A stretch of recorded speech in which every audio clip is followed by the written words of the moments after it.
Hello everyone, this is Chahat Yadav and welcome back to my channel. Today in this video we are going to step ahead one more step towards our poem series. तो last में अपन ने एक और pome discuss करी थी, इसमें अपन N Gregory discuss करने वाले हैं. तो बेसिकली एन ग्रेगरी किस पे बेस्ड है? दो लोगों की कन्वर्सेशन पे बेस्ड है. एक मैन है और एक एन ग्रेगरी गर्ल है.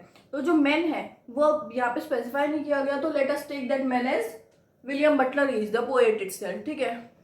तो इस पोम में बताया गया है कि no one is loving for your self your inner beauty, but if someone is in love with you that means he is loving your outer beauty, your lookings and your जो बाहर की आपको जो दिख रहा है सिर्फ उसके लिए आपको लव में आप जैसे हो, he is not in love with that.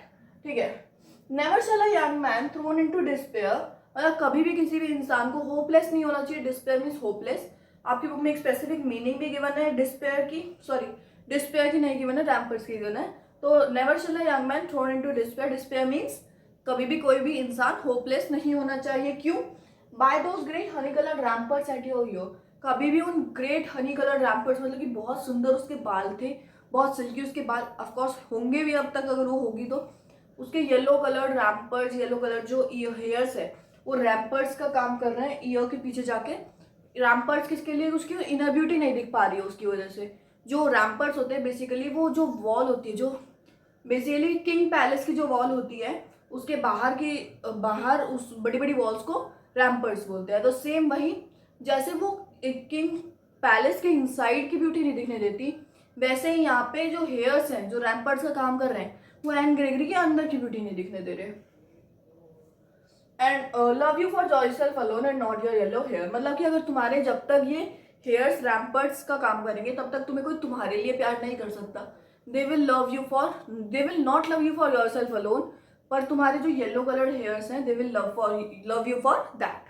Next is, अब एन ग्रेगरी का रिप्लाई सुनते हैं. ये तो मैन का रिप्लाई था.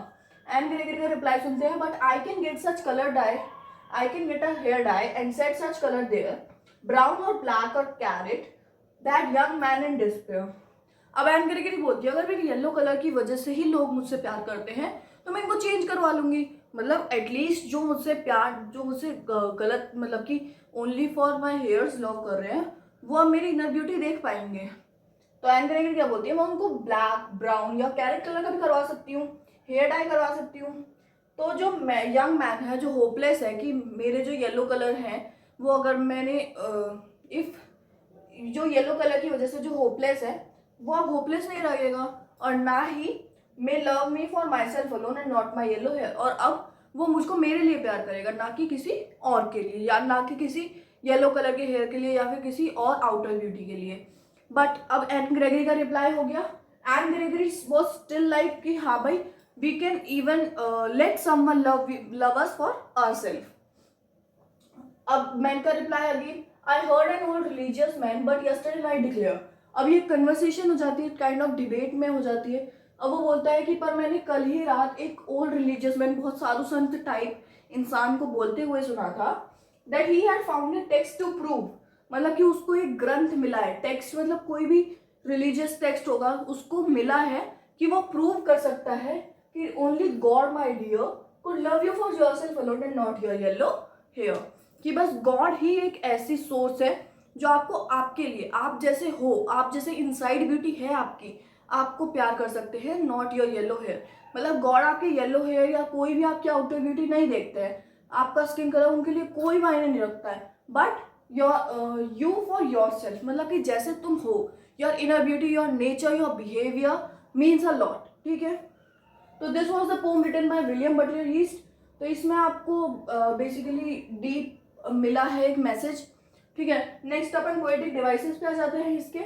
तो पोम की जो पोएटिक डिवाइसेस है, फर्स्ट आ जाती है राइमिंग स्कीम. राइमिंग स्कीम अभी देख लेते हैं क्या है इसकी.